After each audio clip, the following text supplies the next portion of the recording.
Hi guys, in this video, I'm going to show you why Princess Zelda is likely going to be a playable character in Tears of the Kingdom.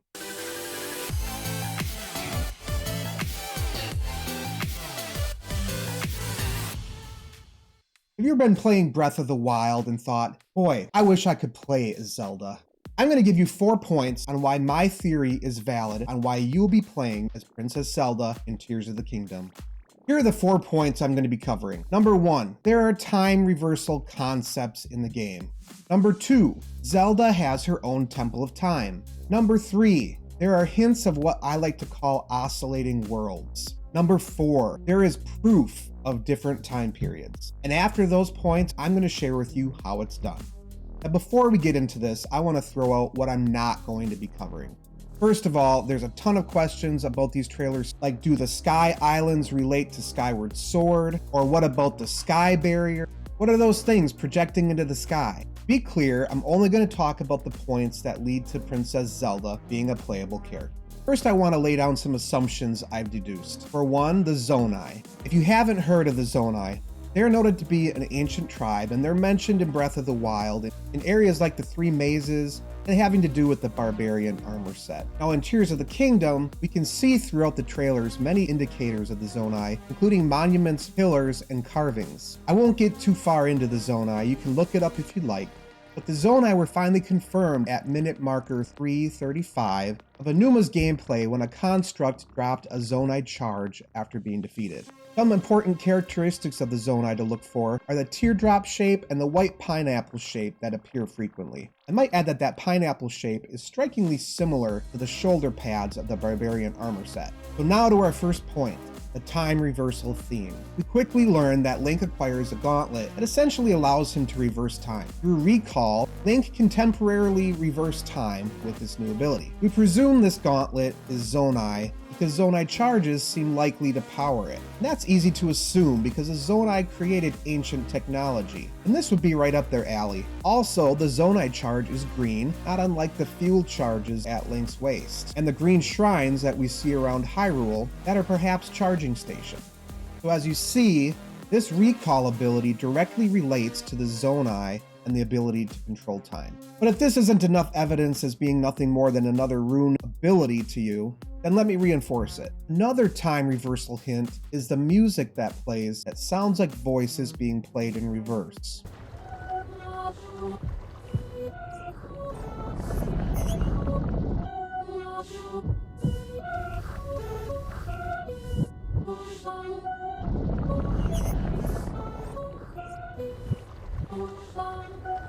There's definitely a specific action being taken to make that type of sound. When you reverse it, it doesn't quite sound like voices, but Nintendo was definitely deliberate in this. Point number 2.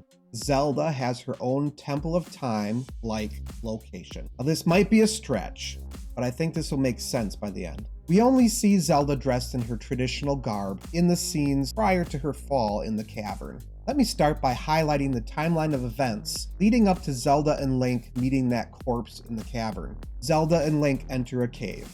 They admire the artwork. They encounter green crystals all over. They encounter Zonai-looking structure. They see a green arm with gauntlet appearing to restrain a malice-covered corpse. Something occurs, causing the corpse to awaken. Malice shoots out and covers Link's sword and arm, causing a burned-looking arm with a bony hand. At this time, the ground gives way beneath Zelda and she falls. Link jumps to save her, but rather than falling to his own doom, he is caught by the green arm. More than once, we see Zelda at the Zonai-themed temple. This is also where we see that new dragon-looking character with Zonai feature.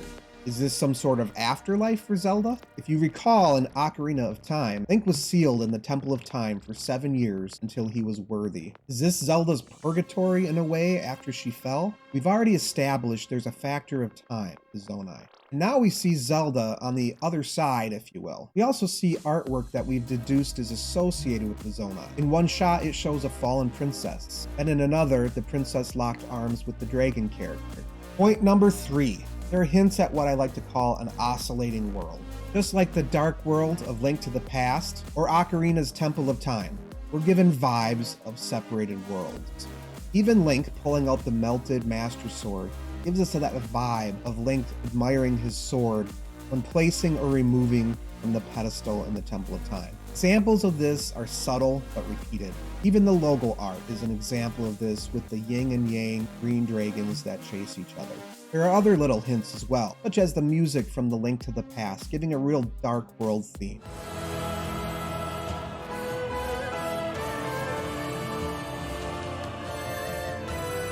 The biggest thing, though, brings me to my next point, and that is number 4, proof of different time periods.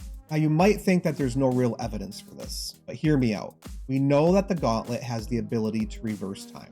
We've deduced that the gauntlet uses the Zonai charges to power it. The Zonai and the tear symbol go hand in hand, as we see in multiple clips, such as the pictographs of the dragon-looking character and the artwork style of the Zonai. It's a pretty safe assumption that the tears have time properties. We can see this in that the tear on Link's hand glows when he uses the recall ability, for example. Now, we showed the scene with Link with his melted sword after encountering the corpse with the malice. It showed him recognize the sword was glowing. What you may have missed is the location he is in.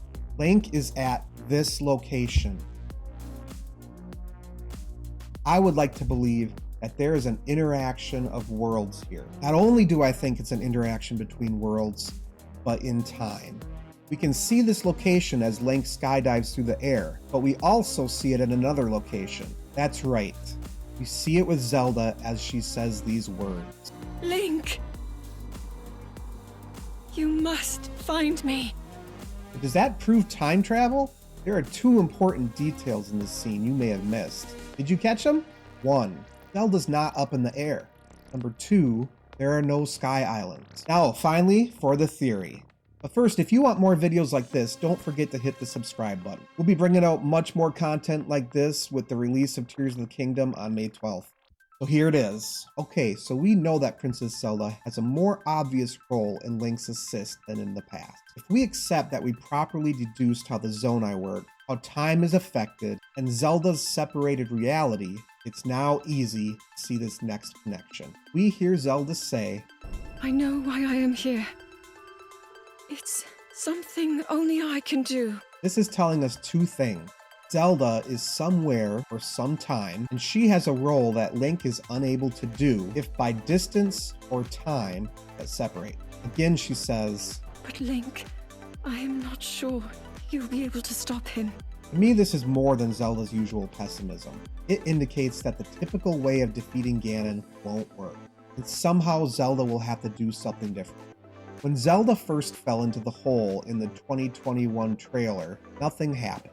It wasn't until the April 13th trailer that we saw a yellow orb of light start to form over the princess during her fall. This is significant because it's a common theme of the tier. Even the whole game has a yellow glow over the Sky Island, with trees that have yellow leaves that even Anuma states in his game playthrough. You won't see many of those yellow trees on the surface, though. We're sold on the connection of time to this recurring yellow glow. Consider this theory. I believe that between the 2021 trailer and now, Nintendo made changes where they wrote in Zelda's story and ultimately her usability. I theorize that there is an Ocarina-like sword in the pedestal moment where Link interacts with Zelda at that tomb, and then we can play as Zelda in her reality. As we see Link looking at his sword at this scene at the tube, you see that yellow orb glowing again. Is that really enough to go on? Well, I wonder if you caught this one fact earlier. In this scene, Zelda is sitting on that same tomb. Somehow, there's a huge significance to that location, and I believe it is where Zelda becomes a playable character. Well, that's the video, folks. I really appreciate you watching. Give me a like if you liked it. Let me know what you think in the comments. Let me know too if you have another theory, if you think there's another way this game is going. I'd be curious to see. Like always, if you like this video, give it a thumbs up.